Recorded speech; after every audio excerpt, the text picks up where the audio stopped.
परम पूज्य गुरुदेव ये कहते रहे हैं कि बेटा हमारा संगठन ब्राह्मण संगठन है, ब्राह्मण परिवार है, तो इसमें जो मिशन के नाते जुड़ते हैं उनको तो ब्राह्मण की परिभाषा में ही रहना चाहिए, तब त्यागपूर्ण जीवन सबको सम्मान देने का।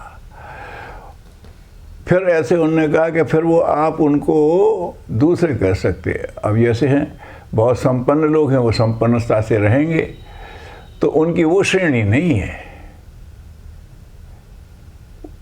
हैं अपने खूब अच्छे रहें और मिशन के सहयोगी के रूप में रहेंगे वो, लेकिन मुख्य धारा में वो रहेंगे। और किसी भी मिशन में है, आप चले जाइए रामकृष्ण मिशन में, बड़े बड़े योग्य डॉक्टरों को वो अपने यहाँ रखते हैं और उनके हिसाब से उन्हें कोई सेवा भी दे रहा है मुफ्त और कोई उसको दे रहा है तो उसको वेतन भी देते हैं, लेकिन निर्णायक क्षमता उनके पास नहीं है। वो तो उन्हीं के पास होती है जो भगवा वस्त्र धारण कर चुके हैं, और वो भगवा वस्त्र हर एक को देते भी नहीं हैं। पहले वो रहे वहाँ सेवा करे, श्वेत वस्त्रों में रह करके जब वो सेवा कर लेता है 4-5 साल, और जब देखते हैं उसका अभ्यास पक गया तब उसे गिरवी वस्त्र धारण करवाते हैं, तब उसे वो मान्यता मिलती है।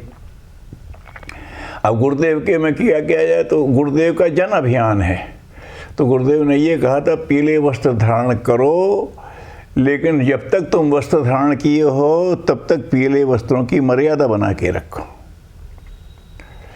अगर उसकी मर्यादा को तोड़ते हो, व्यवहार पसंद हो, ठीक है, कार्यक्रम में आए उतनी देर पी लो, फिर वहाँ तक उसकी मार के चलो और फिर उतार दो।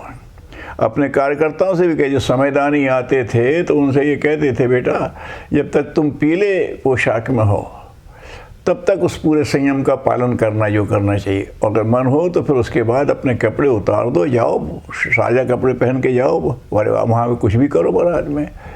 वो कहते थे कि अगर तुम्हें मतलब कहीं किसी के यहाँ जाते हो तो नियम देते थे लोगों को, किसी के यहाँ ठहरे हो तो वहाँ कोई डिमांड मत करो किसी चीज़ की, तुम्हारी इच्छा हो तो वहाँ से चल के जब तुम ट्रांजिट में हो उस समय भी फिर पीले कपड़े मत पहनो, उस समय अपनी इच्छा पूरी कर लो, तुम्हारा खर्चा होगा तो हम वो भी पास कर देंगे, लेकिन इसकी मर्यादा लेकर के चलो। वो एक कहानी सुनाते थे, आपने भी सुनी होगी, कि राजा के यहाँ एक बहरूपिया था और वो बहुत अच्छे स्वांग बनाता था, तो राजा ने तारीफ़ करते थे। एक दिन राजा के मुंह से निकला, यार तू बनता तो है लेकिन पहचान में तो आ ही जाता है कि तू फलाना है, तो इसलिए कभी ऐसा कर कि कोई तुझे पहचान ना पावे। उसने कहा अब आपकी आज्ञा हो गई तो महाराज वो भी कर दूंगा, लेकिन अगर मैंने ये कर दिया तो क्या? बोले तो 1000 अशरफियाँ इनाम में देंगे। उन्होंने कहा ठीक है डन। अब वो रहने लगा करने का। एक दिन उसने कहा कि साहब मुझे जाना है तीर्थ यात्रा में, और जब जब तीर्थ यात्रा में जाते तो साल 6 महीने लग जाते थे।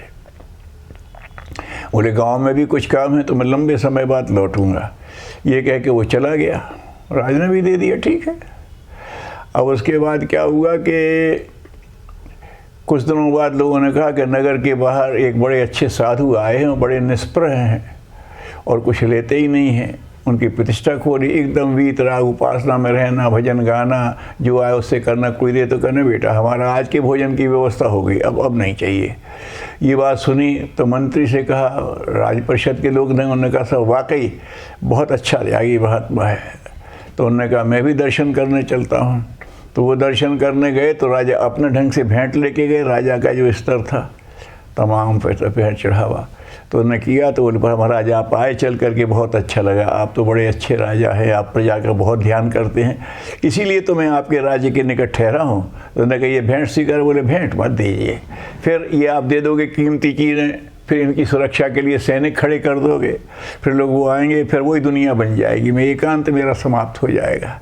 इसलिए कृपा करिए, ये मेरे ऊपर कृपा करिए, मैं जैसा हूँ मुझे रहने दीजिए, मेरा प्रभु मेरी प्रकृति मेरी सेवा कर देती है, बस उतनी ही बात है। उन्होंने कहा भाई वाकई बड़ा त्यागी महात्मा है करके लौट आए। सराहा के साहब आप जैसा त्यागी महात्मा आ गया हमारा। लौट आए, 1-2 दिन बीते, उसके बाद देखा कि अचानक दरबार में वो महाराज जी पहुँच गए। सब अरे महाराज जी आए, महाराज स्वयं खड़े हो गए।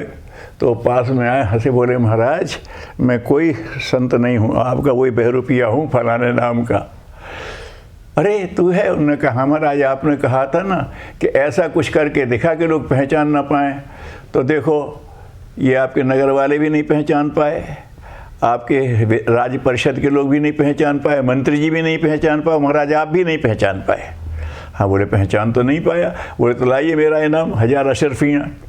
तो राजा बोले कि कल तो मैं जो लेके गया था वो तो कई हजार कीमत का था। तो उसने जवाब दिया, प्रभु मैं आपका सेवक हूँ, आपकी प्रसन्नता के लिए मैंने ये सब किया है, आप जो प्रसन्नता देते हैं बस वही ठीक है। अगर मैं वो ले लेता तो साधु के वेश का अपमान हो जाता है, तो साधु के वेश में तो मैं ले नहीं सकता था, आपके सेवक के रूप में ले लूँगा, आप जो दें। राजा ने उसकी पीठ ठोकी और कहा, ले 1000 तो अपने वादे के लिए, 1000 तो और ले ले अपनी इस सदाशयता से। तो उन्होंने कहा वेश का तो सम्मान रखना चाहिए है? और जो लोग वेश कर लेते हैं वो वहाँ तो फिर नाटक थोड़ी देर चलता है। कह दो ना कि हम समयदानी हैं, उतने समय हम मर्यादा पालेंगे। तो ये पीले कपड़े पहनने के लोगों को इसका ध्यान रखना चाहिए। गुरुदेव तुलसीदास जी ने लिखा है, वचन वेश से जो बने सो बिगड़े परिणाम, और तुलसी मन से जो बने तो बनी बनाई राम। जब तक मन पीला नहीं हुआ है, मन त्यागी नहीं हुआ है, तब तक पीले वस्त्र पूरे समय धारण कर लेना तो अपनी आत्मा के साथ, ऋषियों की व्यवस्था के साथ, गुरुदेव के अनुशासन के साथ अन्याय करना है। ऐसा लोगों को नहीं करना चाहिए।